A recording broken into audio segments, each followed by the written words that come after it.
When I signed the lease for that old house, it wasn't the low price that scared me. It was the silence that seemed to breathe with me.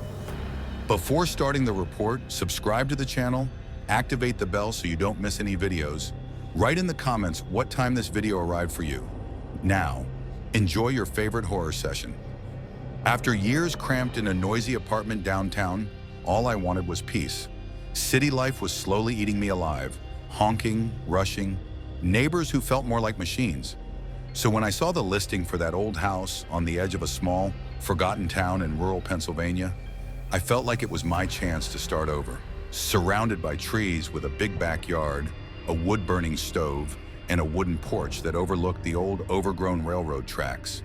They said a train used to stop there decades ago, hauling timber and coal. Now only the wind passed through, or so I thought. I remembered what my grandma used to say, almost like a prayer. Old houses hold memories, son, but sometimes they're not yours. I used to laugh at that as a kid. Now, not so much. On moving day, the heat was unbearable, and I was already regretting underestimating the weight of the boxes. That's when he showed up. Need a hand? He was a young man, thin, with messy hair and a calm smile. Wore a worn plaid shirt and mud-caked boots. Said his name was Elijah, lived nearby, and liked helping out new folks. We talked as we carried things in. He was simple, funny, and knew everything about the area. How to avoid the wasps in the shed, where to find dry firewood, which neighbor sold eggs.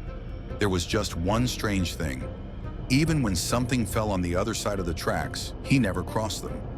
Is there something on the other side? I asked at one point. He smiled a bit awkwardly. There is, but I don't like going over there.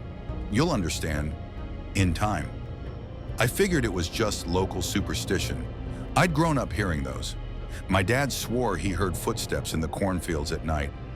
My mom lit candles for souls she'd never met. But Elijah didn't strike me as superstitious.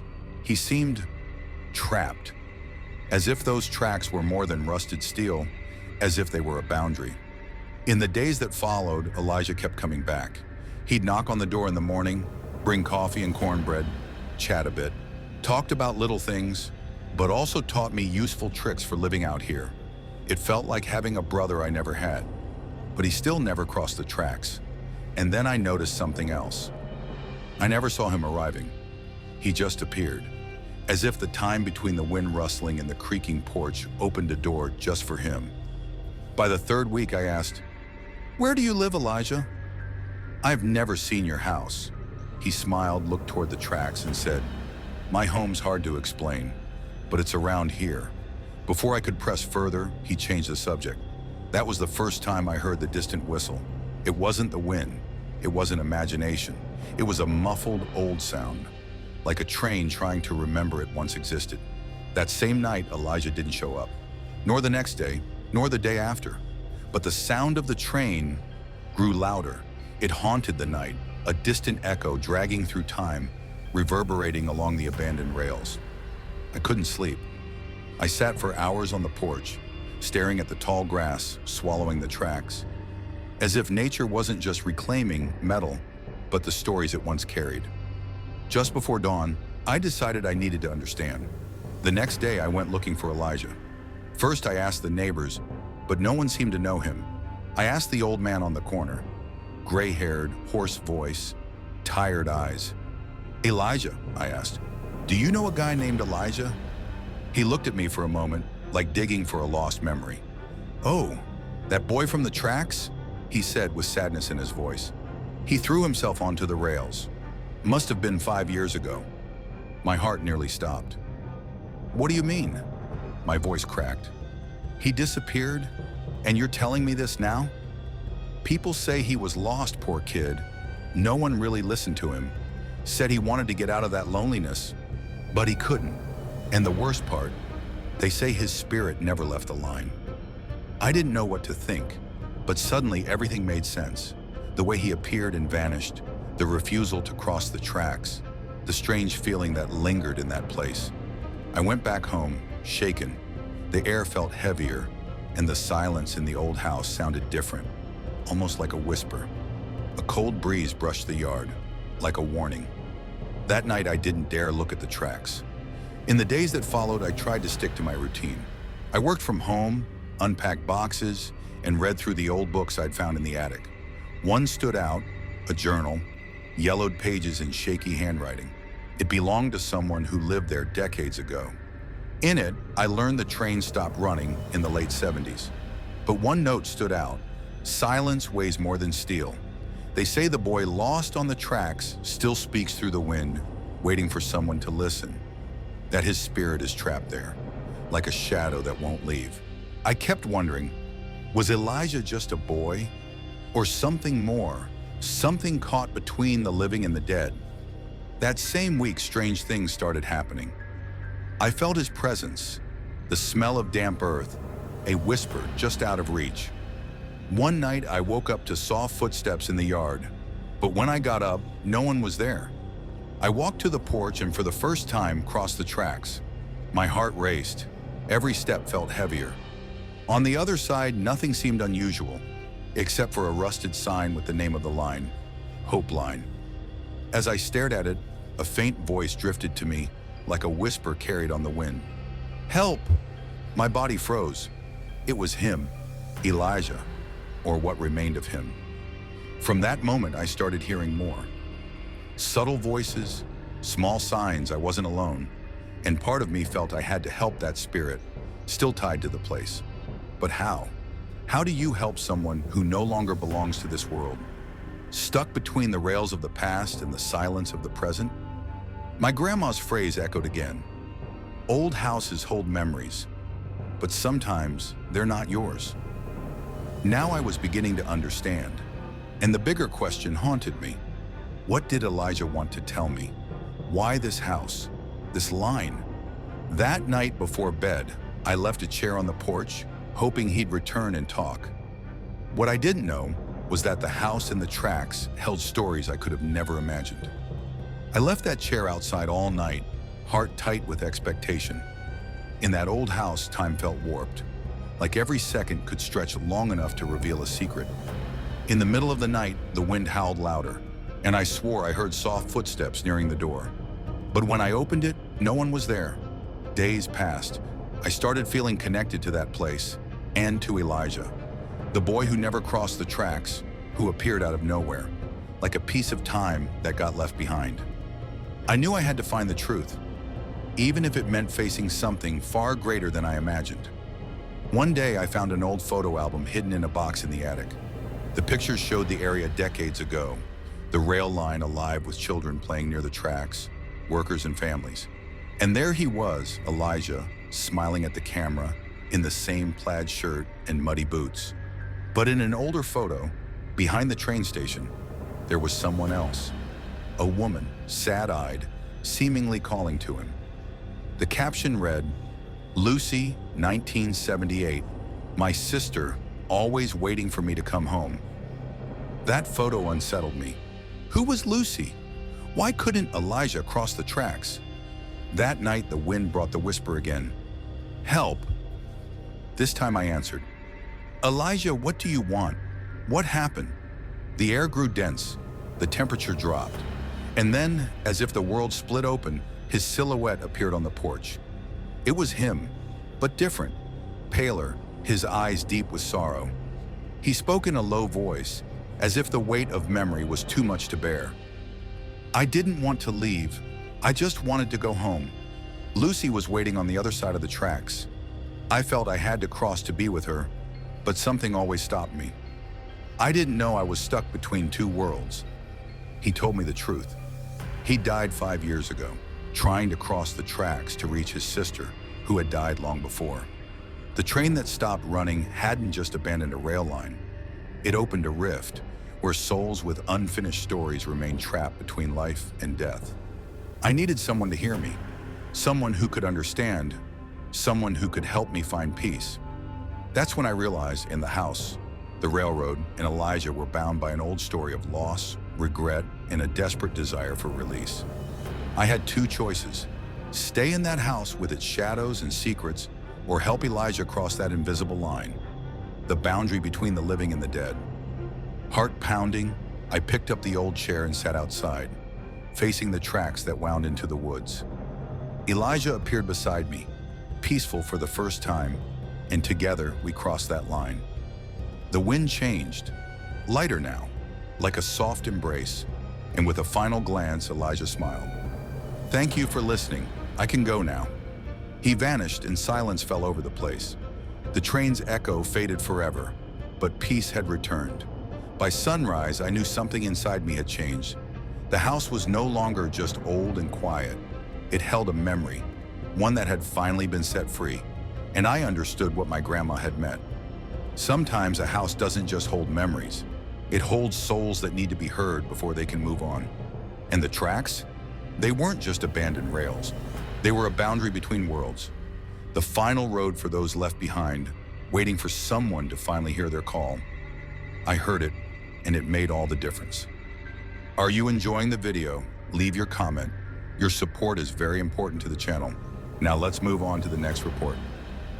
I never imagined that the silence of the night could scream so loudly. Working the night shift on the railroad seemed, at first, like a monotonous and predictable job. I was the night watchman in the control cabin, responsible for monitoring an isolated stretch where only freight trains passed during the darkest hours. To many, it was just another job, but to me, it carried a different weight. Maybe because ever since I was a kid, my grandfather used to tell me stories about that railroad. He said the place held old secrets, as if time itself had scars no one could see. My childhood was marked by those stories, mixed with the beliefs passed down by my parents and grandparents, that certain places carried invisible memories, trapped in the air, waiting for someone to see them. They always spoke of respecting the silence of night, of listening to the sounds that eyes cannot reach. Deep down, I always thought it was just old folks' superstition until I started working there. For the first few weeks, everything followed routine. I watched the monitors, logged the train schedules, checked the sensor systems, and nothing out of the ordinary ever happened. Until one night, just before 2:17 a.m., I began to notice something strange. A figure standing still on the tracks, right where the old crossing intersects with the abandoned county road. On the screen, it was a man, motionless, alone, staring at the rails as if waiting for something that would never come. I sat there frozen, trying to figure out if it was some kind of camera glitch, a reflection, or just a trick of the light. Time passed and the freight train appeared at exactly 2:17 a.m., as always, with its heavy roar. Then the impact alarm went off. The sound in my headset was too real. Screeching brakes, muffled cries, metal twisting. But when I checked the next day, there were no collision reports. The train had completed its route uninterrupted, and the engineer swore he hadn't seen a thing. Why did the alarm sound? Who was that man? And why did no one else seem to notice? I couldn't stop thinking about it, as if that figure was a shadow from the past trying to communicate. Something my grandmother used to say echoed in my mind. Sometimes what's lost doesn't want to disappear. It wants to be remembered. But remembered for what? Little by little, I realized that the man on the tracks wasn't just any shadow. He was a story refusing to fade. The days that followed were filled with restlessness and sleepless nights. Every night, just before 2:17 a.m., I'd sit in the cabin, eyes fixed on the screens, waiting to see that silent figure again. And he was always there, still, motionless, staring down the tracks as if frozen in an eternal moment. The alarm kept sounding, always the same distressing noise of bending steel and brakes screaming for help. I tried to find a technical explanation at work. Could it be a system malfunction? A sensor glitch? But everything seemed perfectly normal. No error logs, no unusual activity. It was as if the mystery lived beyond the reach of machines. So I decided to dig into the railroad's past. That night before my shift, I sat down with old company archives, sifting through dusty files and forgotten reports. That's when I found a story that seemed to explain the ghostly image. More than 30 years ago, at the exact crossing where I saw the man, a truck driver, after losing everything in a devastating scam, made a desperate decision. In the early hours of the day he vanished, he drove his rig onto the tracks and stopped. The 2:17 freight train hit him head-on, obliterating the truck and ending his life in that fateful instant. My heart tightened as I read the account. His pain, his downfall, seemed to echo through that very hour, along that very line I now monitored. And something else terrified me. The train listed in the report was the same one I saw on the cameras. But there was something strange. All the documents said that, after the accident, the railroad reported normal operations. The conductor hadn't seen anything, and no service interruptions were ever logged. It was as if that moment had been frozen in time, invisible to the world, but painfully real to anyone watching through the screens. Deep down, I felt the man wasn't there to haunt or to accuse. He wanted something else. He wanted to be found, to be heard, maybe even saved. I remembered my grandfather's words, how he used to say that pain doesn't vanish in silence. It only heals through remembrance and forgiveness. That same night, with my heart pounding, I decided to try something I'd never done. I left the cabin at exactly 2:17 a.m. and walked to the old crossing. The air was cold, heavy, as if time had stopped right there. The night silence was broken only by the distant sound of the approaching train. When I reached the tracks, the figure appeared in front of me. He was no longer just an image on a screen, but a real, almost tangible presence. The man was there, not to threaten, but to ask for help. His eyes carried infinite sorrow, a torment caught between life and death. In that moment, I realized I could no longer just be an observer. That man needed something, not an ending, but redemption. And I had to figure out how to help him. But to do that, I'd have to uncover a deeper secret about that railroad, about the man's past, and what it truly meant to be trapped in that eternal moment.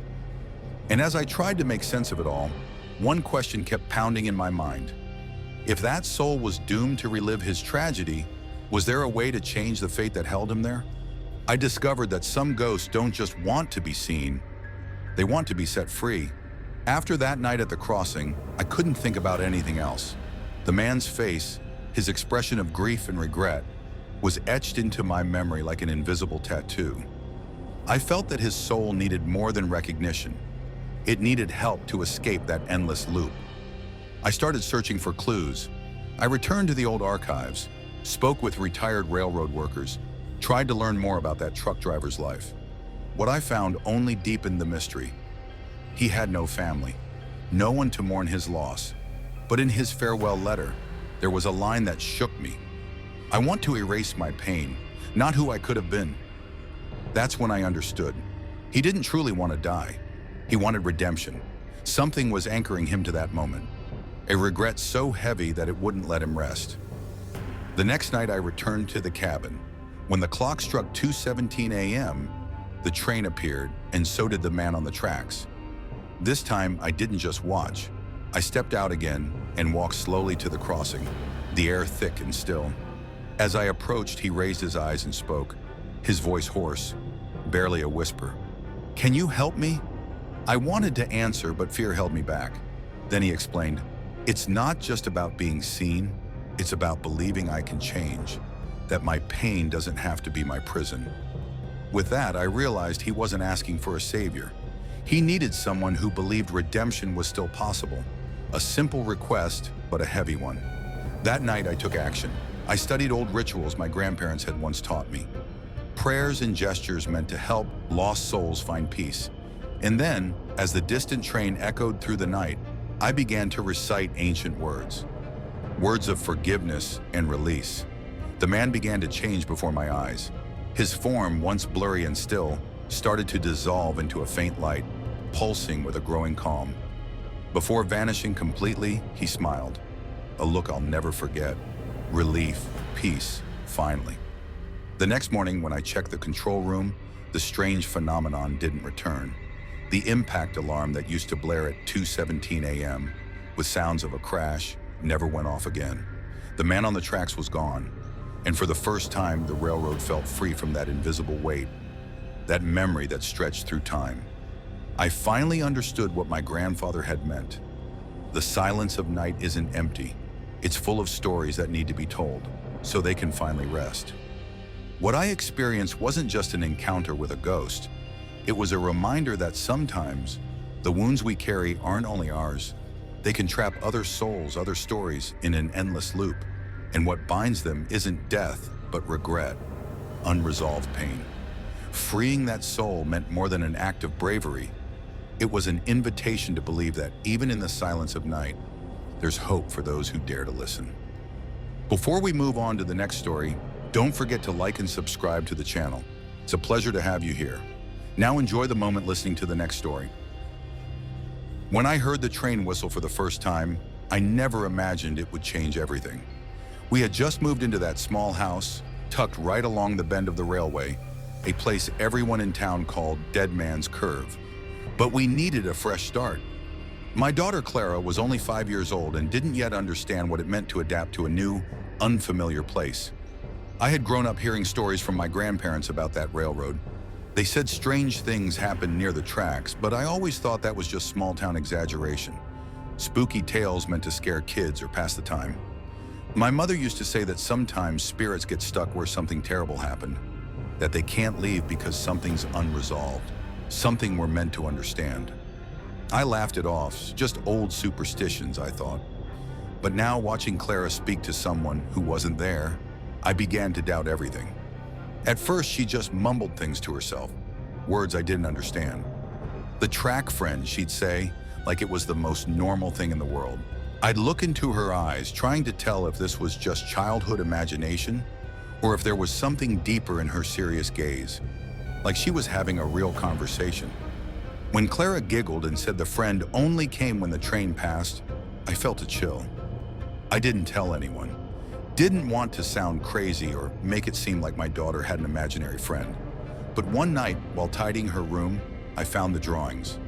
Dozens of pages scattered everywhere, all showing the same girl in a school uniform, standing in the middle of the tracks. The image froze my blood. Who was that girl? Why did Clara draw her so vividly, so precisely, like she was real? The answer waited online, buried in old news archives. A teenage girl had died by suicide right there, on that very bend of the railroad years ago. My chest tightened, the air around me thickened. That same night, she appeared to me in a dream. It wasn't just any dream. She spoke in a soft voice, almost pleading. "Teach me how to get home." I lay awake for hours staring at the ceiling, trying to understand. How could someone need me to show them the way home? And what did Clara have to do with any of this? The curve, the girl on the tracks, the drawings. Something was pulling me toward a truth I couldn't ignore. Staying awake that night marked the beginning of a torment I couldn't avoid. The image of that girl, her worn uniform, her lost expression, etched itself into my mind like a tattoo. This wasn't just a dream, it was a plea. And from that point on, everything changed. In the days that followed, I began watching Clara more closely. The bright, playful girl I knew seemed different. When the train passed, a strange silence settled around her, as if she were waiting. She always sat by the window, staring out at the tracks, speaking softly to the track friend, half timid, half confident. I asked who it was, what they talked about, but she only smiled and said, "You'll see, Daddy. She only comes when the train goes by." It became impossible to deny something unusual was happening. I started researching the curve, the so-called Dead Man's Curve. I found that it wasn't just that one girl. Other tragedies had occurred there. Accidents, disappearances, sightings. What I once thought of as just a railway was now a place filled with memories time hadn't erased. But what truly disturbed me were Clara's drawings. The girl on the tracks appeared again and again. But now, not just standing. She was walking along the rails, sitting on an old bench at an abandoned station, holding a worn book, even smiling. That smile haunted me. It was both hopeful and heartbreaking. I tried to talk to Clara about it, but she was guarded, like this friend was part of a secret world she wasn't allowed to share. So I started playing games with her, telling stories, anything to open a safe space for her to talk. Bit by bit, she told me the girl's name, Elisa. She said Elisa was lost. She couldn't find her way home. That's when a new mystery emerged. One afternoon, Clara showed me a game she'd made up, a kind of question and answer game, where she and Elisa tried to learn things about the past. I joined in, hoping to use that connection to understand what Elisa wanted. During those conversations, old memories began bubbling up inside me. Memories I didn't know I still had. I remembered my own childhood, growing up near the railroad, the warnings from my grandparents, the fear I used to feel when the train passed at night. Once, as a child, I nearly got caught on the tracks, and my father pulled me away at the last second. That memory gave me a new sense of urgency. Maybe Elisa wasn't just asking for help to go home. Maybe she needed someone to face what I'd always been afraid of confronting. One night, Clara asked me to draw with her. As we sketched together, I felt something shift in the air. A quiet, almost tangible presence. The last picture we drew showed Elisa smiling. A sweet but sorrowful smile. When we finished, I felt like something had changed. In the stillness of our home, as the train rumbled through the dark outside, I realized this was a goodbye. Elisa had finally found a path, a resolution that Clara and I had helped uncover. And in that moment, I saw that this wasn't just a ghost story. It was a story about grief, fear, and most of all, hope. But there was still something I needed to understand. What exactly did Elisa mean by teach me how to get home? And where truly was she trying to go? The morning after that final drawing, Clara looked different, serious in a way no 5-year-old should be. "Daddy, the track friend said she needs to find something before she can leave," she whispered, as if speaking to someone invisible. Something she lost. My heart skipped. I went back through Clara's drawings, searching for overlooked details. That's when I noticed Elisa wasn't just on the tracks. In many pictures, small symbols appeared, lost objects that seemed tied to her. An old book, a rusted key, a wilted flower. It was as if the girl was trying to show me clues. I decided to go to the old train station, long abandoned past the bend. It was the place that showed up most in Clara's drawings. The station smelled like dust and forgotten memories, its walls flaking, benches buried in dry leaves. As I explored, I found a hidden corner by the tracks where something caught my eye. A small metal box, half buried in the dirt. Inside was an old journal, its pages yellowed and fragile. It belonged to Elisa. Flipping through it, I read about her life, her fears, her loneliness, and most of all, her desperate wish to go home, to find peace. The final pages spoke of a fight with her parents, of feeling abandoned and invisible, and of a promise that if she could find someone who truly listened, she'd finally be able to rest. The words hit me like a punch to the gut. This wasn't just a ghost story. This was a real human tragedy. That night, I dreamed of Elisa again. But this time, her face wasn't marked by sorrow. She smiled, the same bittersweet smile Clara had drawn. "Thank you for teaching me how to get home," she said softly, like a whisper on the wind. When I woke, something had shifted in Clara too. She didn't speak of the track friend anymore. Her drawings now showed the girl playing in a field of flowers, far from the dangerous tracks. That bend in the railway, once only fear and mystery, now felt different, calmer. Yes, it was still dangerous for those who didn't know its history, but for us, it had become something else. A bridge between the past and the present, between life and what comes after. I finally understood that going home wasn't about a place. It was about finding peace, reclaiming something lost. Elisa needed someone to believe her story, to hear her out. And in helping Clara understand, I'd also faced my own fears, my own ghosts. The train still whistles through the night, and sometimes I still feel a chill down my spine. But I know now, at that bend in the tracks, something once trapped has been set free. And the girl by the tracks, she now lives in memory, smiling, finally home. Some stories never have clear answers, and that's perhaps what scares us the most. To hear more stories like this, subscribe to the channel, like the video, and get ready for the next story.